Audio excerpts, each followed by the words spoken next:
বড় অন্ধকার।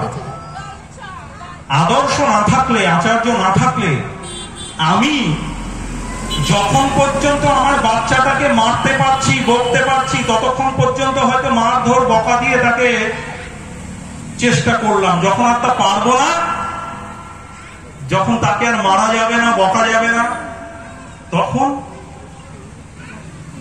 তো সেই জন্য সকলে মিলে, পরিবারের সকলে মিলে, আর ঠাকুরের দীক্ষা, এই সৎ দীক্ষা, এই সৎ দীক্ষার জন্য একটা প্রচলিত শব্দ আছে যে দীক্ষা ওই বিয়ে হলে বউ স্বামী স্ত্রী একসঙ্গে নিতে হয়, দীক্ষা বয়স হলে নিতে হয়।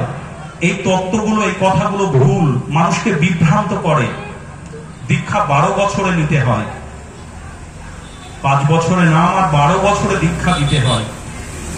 যেমনই হোক প্রাণ, যদি সন্তানকে আমরা দীক্ষা দিই, হয়তো যখন দীক্ষা দিলাম কিছু করছে না, কিছু করে না, আগ্রহ নেই, আমি চেষ্টা করছি, হচ্ছে না, কিন্তু ওটা একটা উন্নত প্রজাতির একটা বীজ বা চারা গাছ, ওটা রোপণ করা হলো। ওটা কখনো না কখনো ঠাকুরকে প্রশ্ন করা হয়েছিল, ঠাকুর আপনি সবাইকে দীক্ষার কথা বলছেন, গণদীক্ষার কথা বলছেন, মানুষের দীক্ষা হওয়া দরকার, এত বলছেন, এই দীক্ষা নিয়ে মানুষ তো কিছু করে না, কিছু না করলে কি হবে?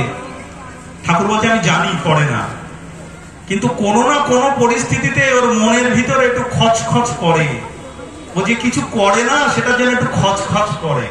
ঠাকুর বললেন ওই খচখচানিটুকু নাই আমার লাভ, ওই খচখচানিটুকু না, ওই খচখচানির থেকে ও একদিন না একদিন করবেই করবে।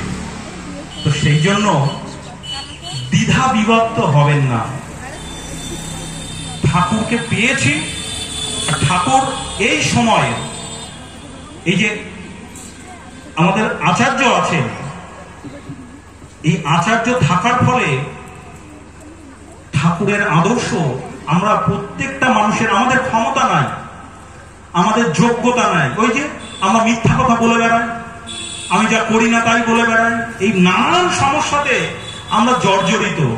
আর এই কারণে যখন আদর্শের কাছে, আচার্যের কাছে যায়, তখন কত শত প্রাণ, কত শত কিছু তাদের সমস্যা, কত ছেলে মেয়ে তারা ঠাকুরের সামনে এসে প্রণামটা করতে চায় না। ঠাকুর বাড়িতে গিয়ে, দেওঘরে গিয়ে আচার্য দর্শন তো কাছ থেকে হয় না, দূরের থেকে দর্শন করে যখন অবিন দাদার কাছে যায়, এসে আড়ালে বলে দাদা এখানে কি দীক্ষা দেয়, এখানে কি দীক্ষা হবে, এখানে কি দীক্ষা নেওয়া যাবে। কত মানুষ, আমার এক কলিগ কল্যাণী